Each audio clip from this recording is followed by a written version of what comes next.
Welcome to The Happy Writer, a show about creating and sustaining a long-term author career. My name is Patty Jansen, writer of science fiction and fantasy. I've published independently since 2011. This show covers motivation, diversification, learning new skills, and your place in your career. Come on in and be happy.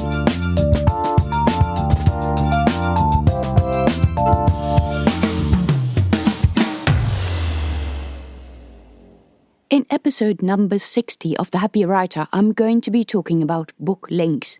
You wouldn't think that this is such a big topic, but a lot of people are asking about what to do and how and where to link to their books. In the first place, I would like to say that this is very important that you link appropriately to your books in all the places you can. The most obvious place, of course, is in the back of all of your books.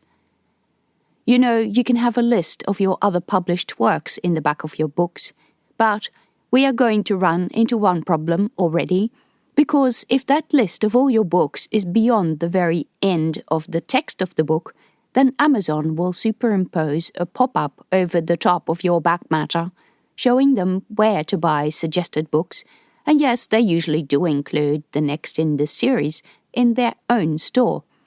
Many people will not even see the back matter for this reason. How do I know this? I use the link to the back matter through my own website, and it has an affiliate link so that I can tell where the sales come from, as well as make some money on the side. The first time I had a BookBub, this actually earned me a small amount in extra money from sales. Since Amazon started superimposing this pop-up, this money has almost disappeared. This is one of the very small ways that they claw money back from us.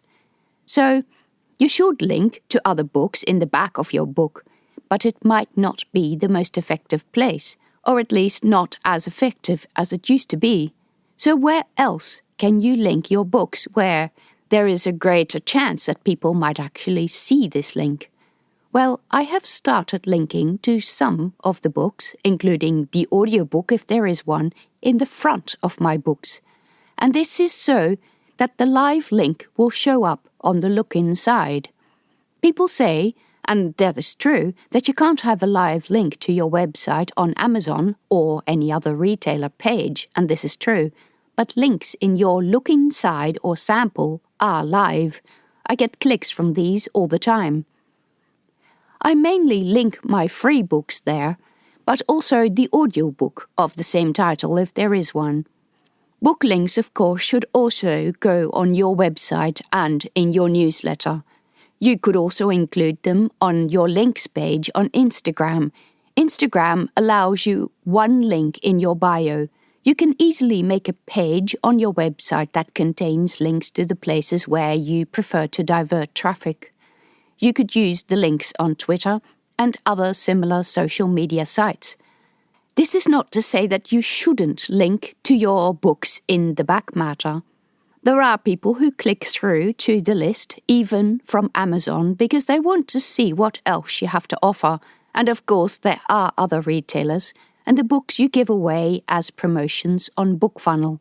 None of these superimpose their own links over your book's end matter.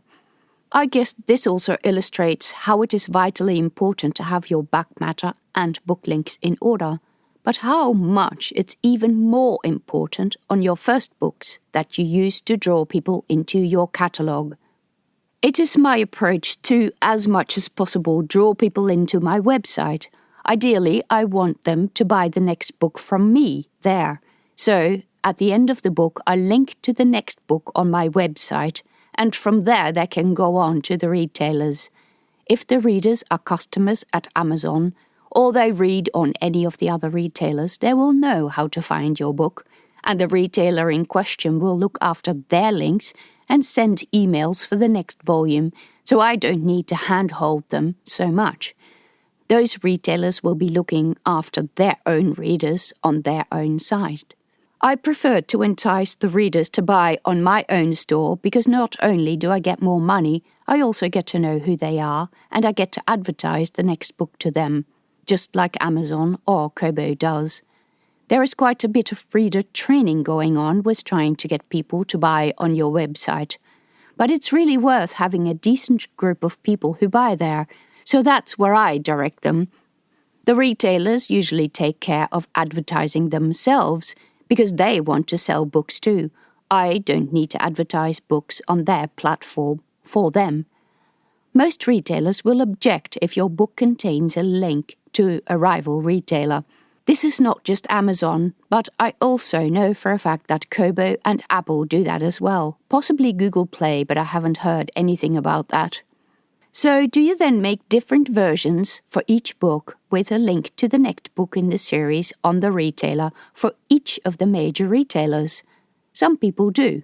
And to be honest, with Vellum this is very easy. It produces 5 files, 6 if you include the extra Mobi file, which they include for giving away books in the Kindle format on places like BookFunnel. I don't actually use this aspect of Vellum. If I'm going to put a single link to where people can buy the book, I will put it to my website. Some people use short links. These are programs where the click on a single link will bring up a menu with all the different retailers where the book can be bought. There is books to read, that is books and then the number 2 and then read, all one word, which is part of Draft to Digital and they're free. There are also a number of paid options like reader links and genius links. Those are the ones that exist at this point in time. But you can also send readers to a page on BookFunnel where you have entered these retailers. I don't know anything about the paid options, but the Books to Read link menu is extremely extensive. You can include links to about 50 different stores worldwide, and you can even manually add audio and print books, and that is paperback and hardcover. While Books to Read will pull most of the ebook links automatically, setting up the audio and the paper books, as well as all the additional links that it doesn't pull automatically, is quite a bit of work. I honestly don't know how the paid link channels like reader links work, but I would assume that they work somewhat similar, and maybe you have to manually import all these links. No doubt there will be other types of these services offered in the future, where you will give the reader just one link, and they click through and are taken to a page where they can then choose and set their retailer of preference. I don't know about the paid options because I haven't used them. I have a slight issue with these types of redirect services, because if, for whatever reason, you decide to leave the provider, then all the links in the back of your books and in your newsletters and on your website will become invalid. Also, every extra redirect you use carries an extra risk that a website or a server might be down or otherwise not functioning. The risk that the link will be dead is greater. This is why I send people to a page on my website where I can do essentially the same thing. List all my books with links I find important. If I change my mind over where I prefer to direct the readers, I only need to change the page and don't need to change all the books. At the moment, I link people through to buy the ebook on my own website, to buy the audio on my website and the print also on my website, and then have a link for the retailers, which goes to the Books to Read link, which I can always keep updated without having to change the website page. But if you do want to link through to all the retailers, you have to think about the future long term. I have about 60 books right now, and changing all the links in the back matter and in my newsletters and on my website will take a long time. You may remember a couple of episodes back I talked about book admin and how I have a spreadsheet where I just need to drop in a new link and then copy over a single cell in my spreadsheet to my website. That has made this sort of thing much easier, but the same can't be said for having to upload new versions of all books to all retailers, even though I do have Vellum and creating the files is actually easy. I have 60 books. Updating all of them takes ages. You really want to future-proof this kind of thing. Link to your website. But what about print books? You can just include the entire list of all your books in print in the back of each book. These days, vellum takes away the underlining that is characteristic of links on the screen. Then people can go to the retailer of their choice and look up your books. But the pandemic has offered a very easy way of sending people where you want them, even from a print book where you can't link to anything. You can with a QR code. You have to be a bit careful about where you generate your QR code. I would strongly advocate that you use the app inside Google Chrome for this, or that you use the free code generator from Dave Chesson at the Kindlepreneur website. I will put a link in the notes. There are a number of QR code generators that after a month will invalidate your code and send you an email saying that you will now have to pay because your free trial is over. You weren't told that the free code you generated was on a free trial. Probably it was somewhere down in the very bottom of the pages of fine print that you ignored. But anyway, there we go. I have seen national organizations use these scammy sites only to have to take down all the posters in all of the country months later. There are really some disgusting cowboys out there. Make sure that the QR code you use is generated by a reputable company and not one that offers memberships. Should you link to all books individually or stores individually, or should you link to your website? That is a matter of preference. I believe that the stores in general are pretty good at looking after their own readers. They will remind readers that they read book 1, and so the next obvious thing to read is book 2. The stores like to sell books, and they're pretty good at this. Because the stores are so good at looking after themselves, I prefer to look after myself. It's a selfish world after all. So I link to my own website, and I even link to my own web store. None of the stores that are sensitive to competitor links complain about a link to your own website, even if it is a sales page. Whatever you do will depend on your own philosophy. When you send them through to a store, there is only one click involved. When you send them through either your website or to a link aggregator, there will be an extra click. Although I know that Books to Read registers a reader's previous preference and then automatically links to that.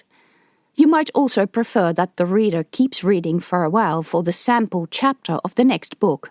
Amazon considers this back matter and is unlikely to show it to the vast majority of people. You can put it on a page on your website. There are many different ways in which you can link to other books. You can send them to a page on your website that has all your books, or just the books from that series. You should include these links in your newsletters. Don't ever assume that everyone who is on your newsletter has already read your books. This is one of the biggest mistakes that I see people make in relation to newsletters. The people who are on your newsletter will often sign up after just one book, and unless you remind them, they don't always go and read the rest of your books. Some people just like being on newsletters. It sounds weird, I know, but honestly, these people exist. You can make a nice page on your website with all your books and then even link to it in the signature of your emails and social media. Once you have such a nice page, why not use it everywhere? If you want to be able to change the URL of this page according to whatever specials are on, you can use Pretty Links, which is a WordPress plugin, and you can swap out the page that the reader is to be referred to when they click a particular link, without having to continuously change the page, the book, or the email. There are many different options, and what you do needs to fit your strategy. But try not to overwhelm the reader with too many links all at once. Have one prominent link at the end of the book. Do you want people to sign up for your newsletter? Do you want them to buy the next book? But whatever else comes after that, you're probably better off leaving it until another opportunity. However, do remember to aggressively defend this link. This is why a lot of people put the link to the next book in the very last paragraph of the current book. Amazon still somehow finds their way around it, and superimposes their own link, but at least the readers have half a chance of seeing the link. And that was it all about links. Do make sure to check out my book Self-Publishing Unboxed, where I talk about all of this and other subjects in more detail. In the next issue, I will talk about something I've barely spoken about for years, winning the Writers of the Future contest and what it meant for me, with some tips for people who are potentially interested. Thank you for listening to the Happy Writer Show. Check out links and information about other episodes on my website at pattyjansen.com, where you can also find out about my books. You can support me by subscribing to the show or on Patreon at patreon.com/pattyjansen.